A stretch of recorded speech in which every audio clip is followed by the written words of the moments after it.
Hey, gorgeous! Welcome to the Business Mindset Podcast with Holly Wharton, which combines powerful strategies on how to upgrade your business mindset, along with practical business tips to grow your business. This podcast features solo shows with Holly and also interviews with inspiring women entrepreneurs from around the world. Thank you so much for joining us today. And now, here's your host, Holly Wharton. Hello and welcome to the Business Mindset Podcast, episode 212. This is your host, Holly Wharton, and I'm back with another co-hosted episode with the fabulous Joe Casey.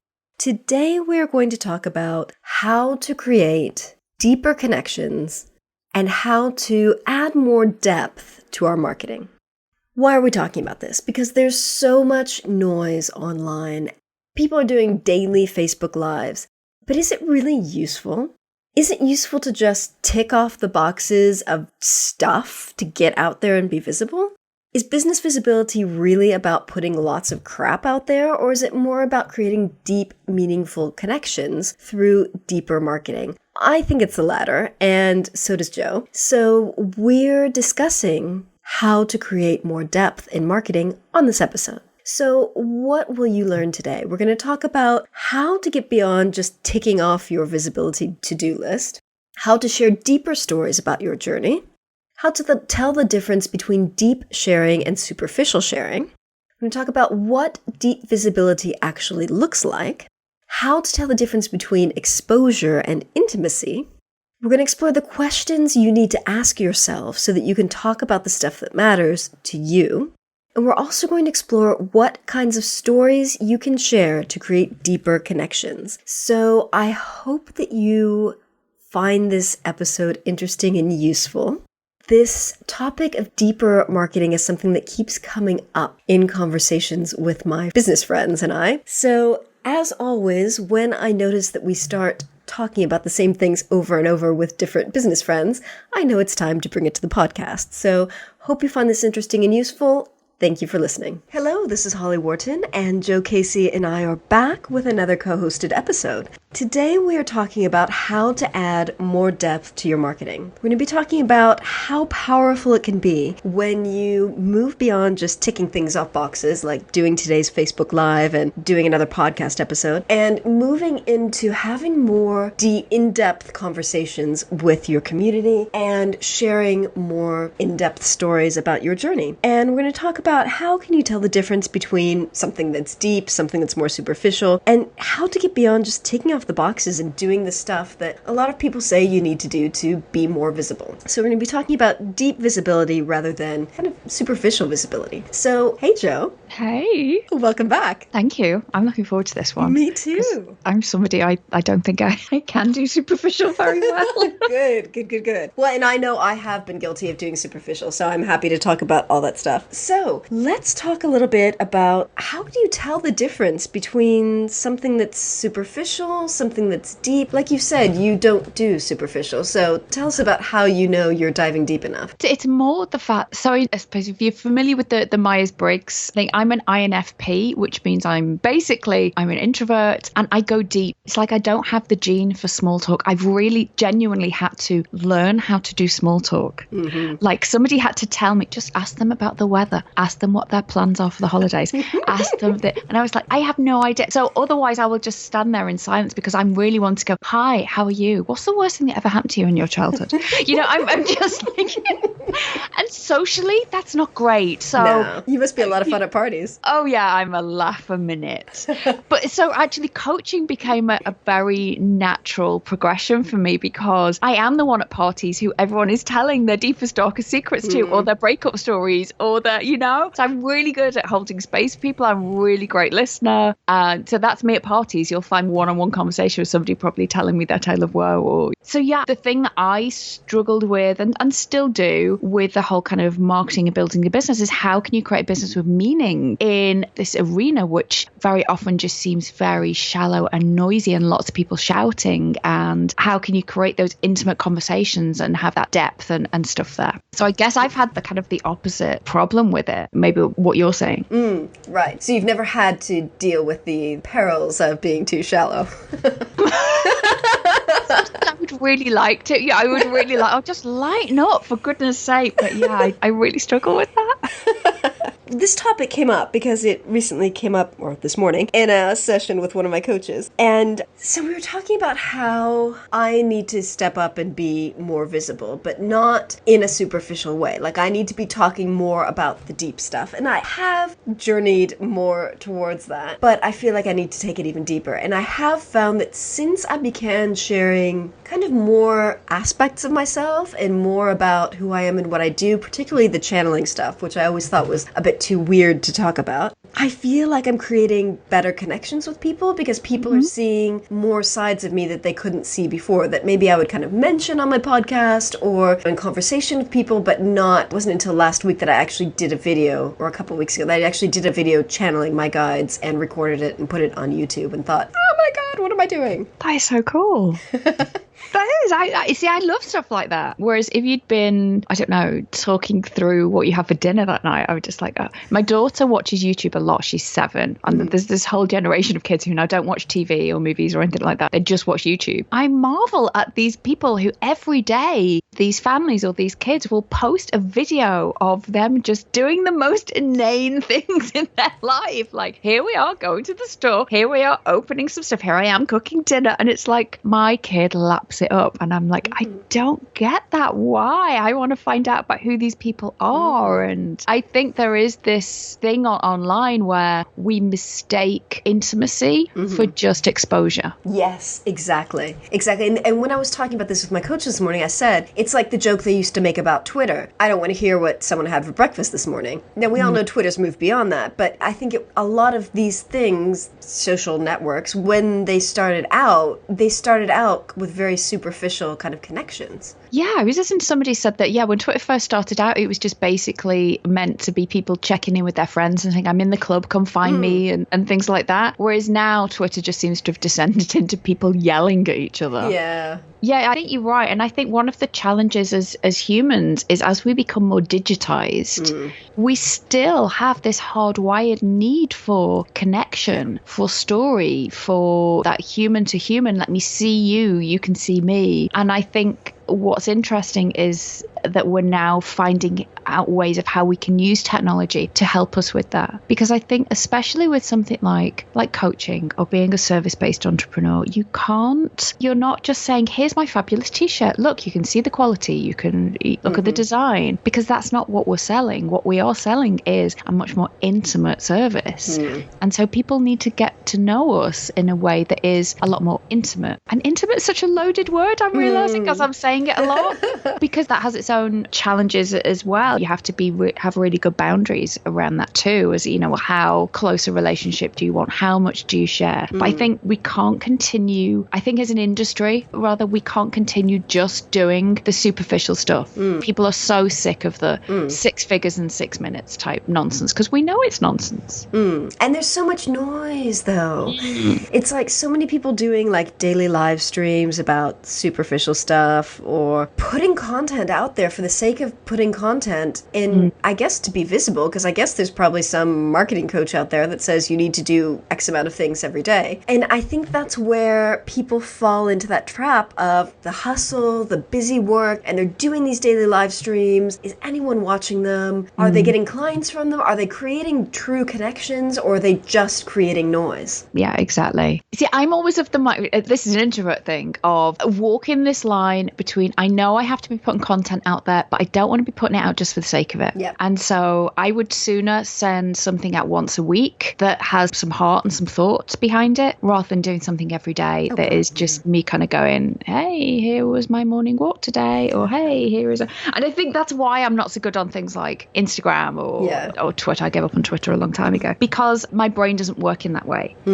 I mean, there are some people who do use those platforms much better. And I'm sure there are people, in fact, I know there are people who are using things like daily live streams in a way that is really innovative and really good. But there's an awful lot of crap out there. There's an awful lot of people who are just doing stuff for the sake of it. And they must be exhausted, not just us watching it. They must be exhausted too. Yeah, exactly. Because they've got to tick off all the boxes of all the stuff that they've got to do that their coach told them to do, or that they think they need to do because they see everyone else doing it. And it's like it creates this kind of spiral spiral of exponential content growth. I don't know. Yeah. So for people who maybe have been caught in this trap of just doing stuff for the sake of doing it, how do you think people can get past the superficial when they're showing up and talk about the stuff that really matters? I think first of all, you've got to identify for you what is the stuff that really matters. That's one of my favorite areas to work with my clients on, is what is your big message? What's your why? What is the stuff that's important to you? Because when you come from a place of that, then you've got some power and some depth behind you. So, for example, one of my clients is a writing coach. What she realized is that one of her big kind of driving forces is feminism, and the fact that there are so few women writers compared to men, that it's something ridiculous. It's like 2/3 out of whack. And actually what she wants to be doing is to be a feminist writing coach, so that she can, even if you think your story is marginalized, I can help you write it. I can help you find the story in there. I can help you find the publishing house that will take it, or the agents. I will walk you through that process, but from a feminist perspective. And so I will respect your story. I won't tell you, oh, that's not commercial because it's chick lit or something like that. I will value you. And so once she had that in place, then all of the content that she's starting to put out, and she does put a daily message out each day on Facebook, has totally switched, because it has some depth there. It has some power, but she needed to identify that first. So I think it's really important that you go deep and you think, what is it that I would fight for and take a stand for? What is it that I want to change in the world? Because once you've got that, you have that kind of that oomph and that motivation to start talking about the stuff that matters.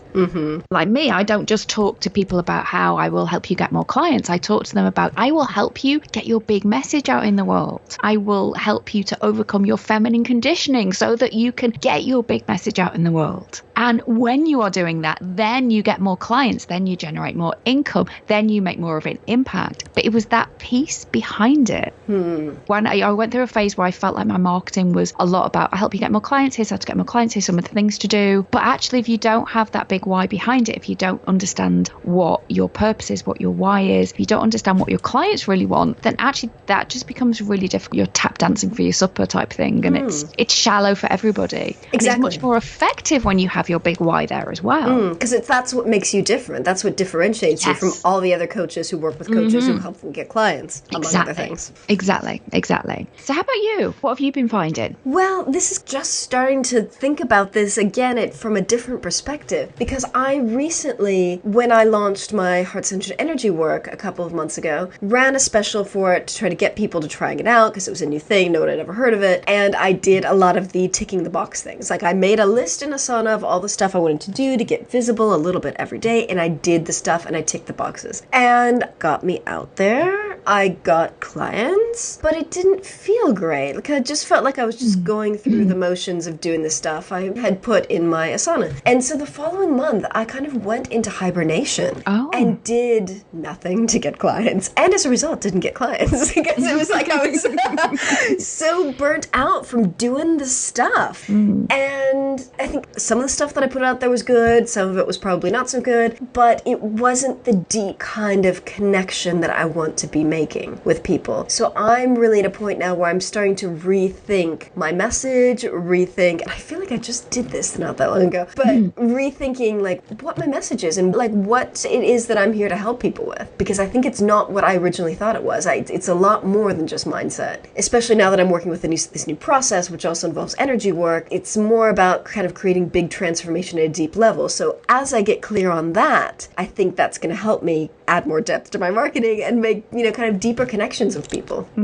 It's that kind of connecting to your why as well. Exactly. And that's the thing. If we're not connected to ourselves, and if we're not connected to our why, and if we're not connected to why it is that we're doing this stuff, why are we putting the content out, why are we running our business, why all of the things, it's really hard, I think, to create content that creates that deep connection. Yeah, that's true. So before we got on this call, we were talking about some examples of people who really kind of, we feel like they dig deep. So do you want to mention some of those people? You had mentioned Kim or Luna. Yeah, I mean, I think there is a certain line that many of the people that I like who are doing some interesting stuff walk, and that is sharing their expertise in a particular area, but also being able to show up as who they are, kind of unapologetically. And one of the people who does this is Kim or Luna. I mean, she talks about strategy and branding and building building online businesses, but she's very herself. She shares about her own struggles with anxiety, about being vegan mom to 3 kids, about moving, about being lonely in an online business. She shares the kind of the backstory, if you like, and she talks about what it was like to be on welfare and how building an online business kind of saved her from poverty and things. She does it very well, but she shows up as no one other than herself. She doesn't pretend to be anything else. If she doesn't like something, she'll say, I don't like that. If she does like something, she'll go all in and say, I really like this. Somebody else who does this really well, but very different kind of personality, is Leonie Dawson. Yep. She, again, has talked very openly about the fact that, she's a woo-woo hippie and she had issues around depression. And burnout. And burnout, fertility, and the choice to have a second child, even after she decided she wasn't going to have a second child. And if she shares that stuff, I'm not saying you necessarily have to share your entire life, but you have to be able to allow people to get to know you. You can't just be that one-dimensional business person. I don't think people, especially when we're service-based entrepreneurs, people are buying us. They're buying our philosophy, they're buying our experience, but they're hiring us. They're not hiring one of our team. They're not hiring an associate of ours. They're hiring us. And so you need to allow people to get to know you. And that's a tricky one. I have to say, my introverts, I'm not massively comfortable with that because, again, I'm not somebody who's massively keen on sharing stuff about my kids, for example, or about my relationship with my husband. But what I am very open about is sharing my own personal journey and experiences around my business and my learning points. So, for example, I have something in my Facebook group, and in my group program, we have a Friday failure pod. We show up and we share how we failed that week, because I really believe that we need to kind of detoxify this idea of failure for a start, because failure is a sign that you're trying stuff, and the only way you're going to grow and you're going to develop is by trying stuff, and you are going to fail. But if you get so locked into, I can't fail, it's so terrifying, then you don't try stuff and you just get locked. So I'm really open about sharing my failures, the fact that I started a coaching business and it was a disaster. And the emotional impact that had, and how I kind of spent a few years in the wilderness before coming back and giving it another go, and how anxious that made me, and how I struggle with perfectionism and some of the things that help me with it, but it's an ongoing thing, and how I'm a tightly wound woman and all of those things. And so I think one of the main modalities that I use in terms of my marketing is through my podcast. And so many of the people who then come on as clients will say, I feel like I already know you because of the podcast. Yes. But if I was just showing up on my podcast going, and here is 10 ways that you can build your online following. Number 1 is and not sharing that kind of more human side of things, then people wouldn't know me. I would be no different from, the bazillion of other people who have coaches, who have podcasts out there. And can do a top 10 list. Exactly. And I think Denise Duffield Thomas is another great example, because she talks about money mindset. She talks about her money mindset blocks and all the crap that's come up for her over the years. And she talks about how her blocks change as she grows her business and as she kind of reaches new levels. And I think the great thing about her in sharing this is that her business has grown so much over the last few years, and she's still very open and transparent about the fact that blocks and mind crap still comes up for her, and how it shows up in different ways, because I think it's so easy to see people that you perceive as having a successful business because they're making 7 figures and more, but they've still got stuff. But most people aren't talking about that. So I think that's really, really useful to hear from her. Yeah. And somebody else who's really good at this is Fabeku, who I've mentioned before, Fabeku Fantamise. He has a Facebook presence where he basically just shows up and shares stories of his day a lot of the time. But they always have this real kind of killer point, and it might be, I helped somebody in the supermarket, or I saw somebody and they were at the produce aisle and this guy was just looking lost. And so I went up to him because he's a hefty guy. I'm a hefty guy. I went up to him to say, it's confusing, right? Yeah. And, they get into this conversation and he helps him pick out some stuff to make himself for dinner, because it turns out that, the guy's wife is, I think she might be in the hospital or something. It's always this real human moment that he shares. And then he goes about his day and you get this real insight into him as a person and just how he shows up in the world. Yeah. And I think the most important thing that I get from all the little stories he shares shares, because most of them are not related to business, No. is that he is a person who cares. He cares very deeply about people, and if he cares that deeply about some random dude that he sees in the produce section at the supermarket,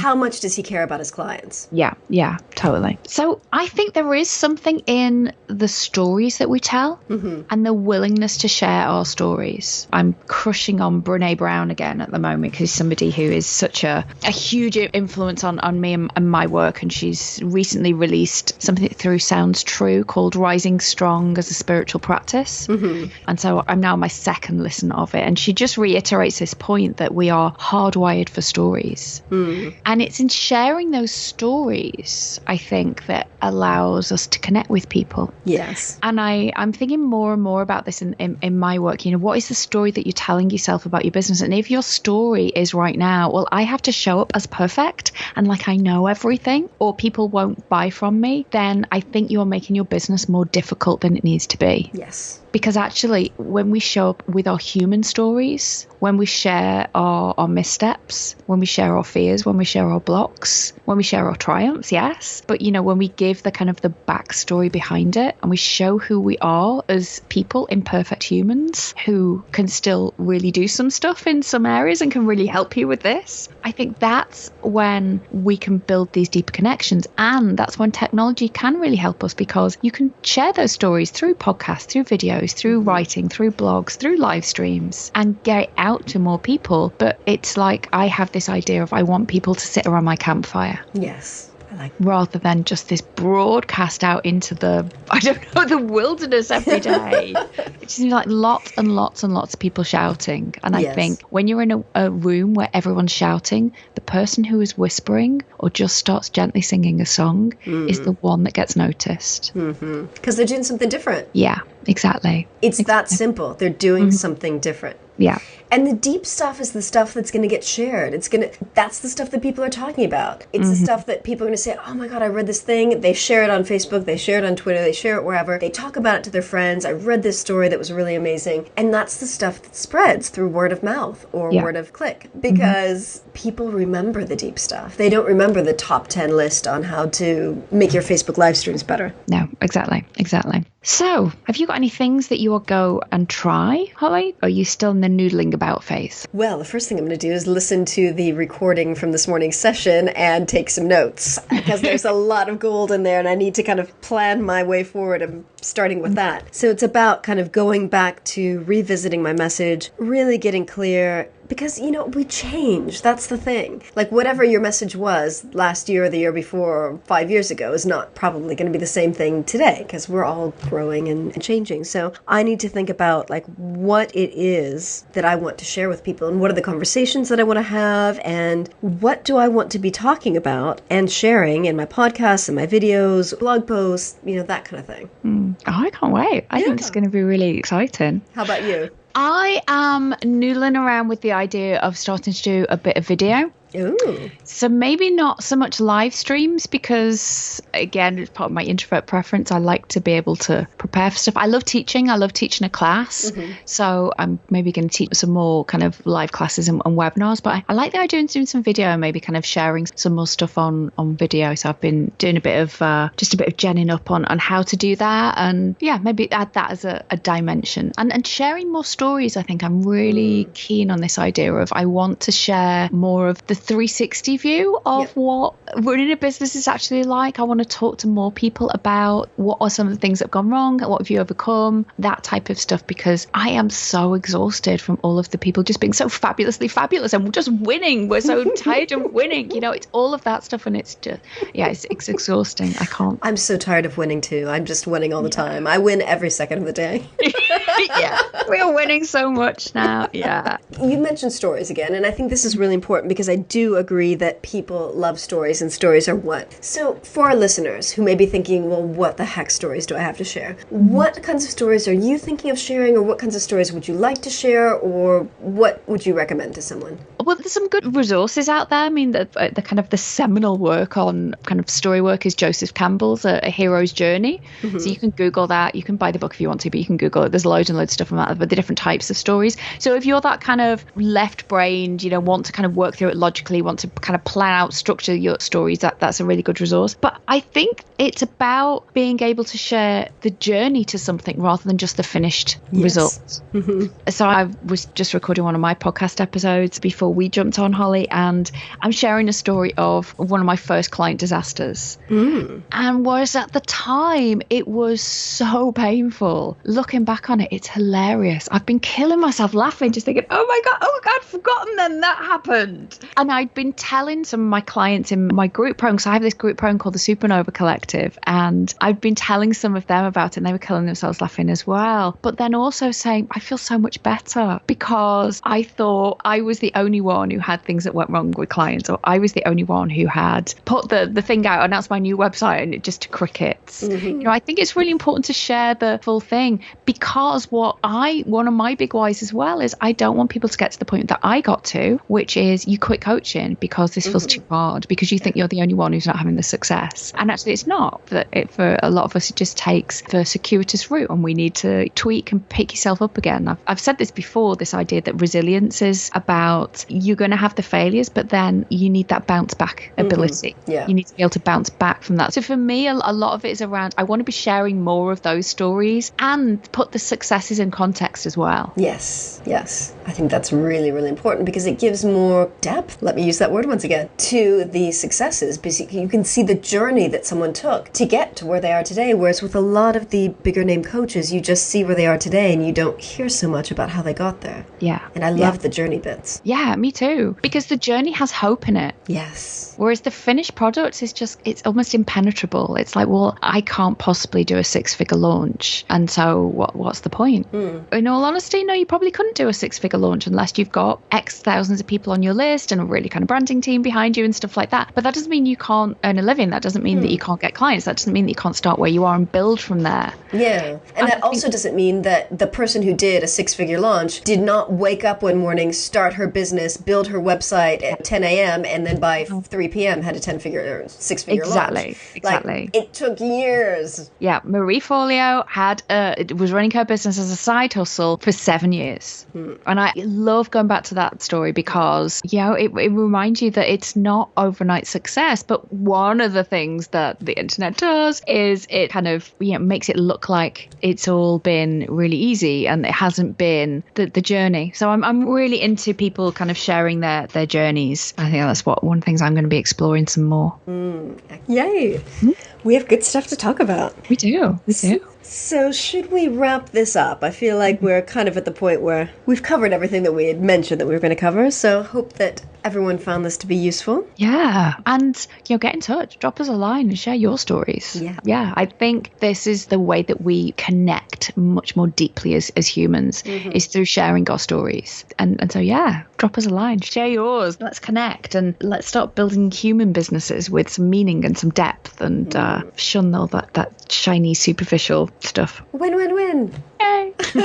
So you can connect with us at joe@joecasey.com or holly@hollywharton.com. What's the link to your Facebook group, Joe? It is /The Coaches Collective. Excellent. And if you go to my website, hollywharton.com/group, that will forward you to the Facebook group. So I would love to see you in there.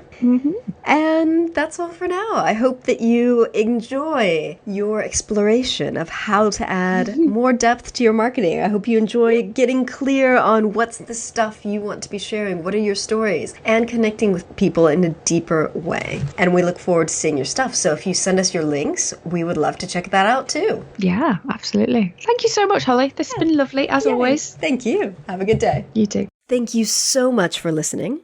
And as always, I would like to invite you to join me in my private Facebook group, Business Mindset Alchemists.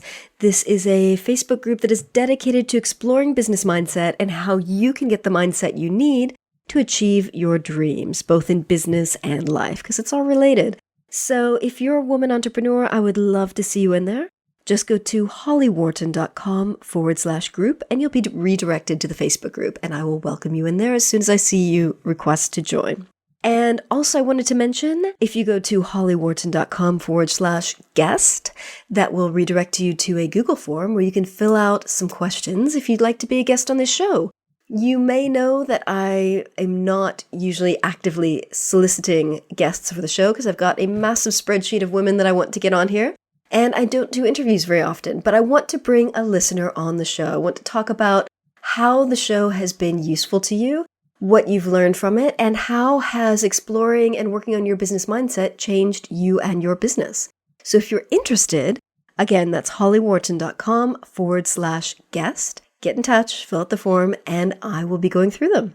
Thank you, as always, for listening. And remember to visit hollywharton.com/212. 212 for the show notes on this episode. Thank you so much. Thanks so much for listening to the Business Mindset Podcast with your host, Holly Wharton. You can find more information about today's episode, including links for topics that were discussed at hollywharton.com. And if you enjoyed this episode, please remember to head over to iTunes and leave a quick review of this podcast. It just takes a minute. Thank you.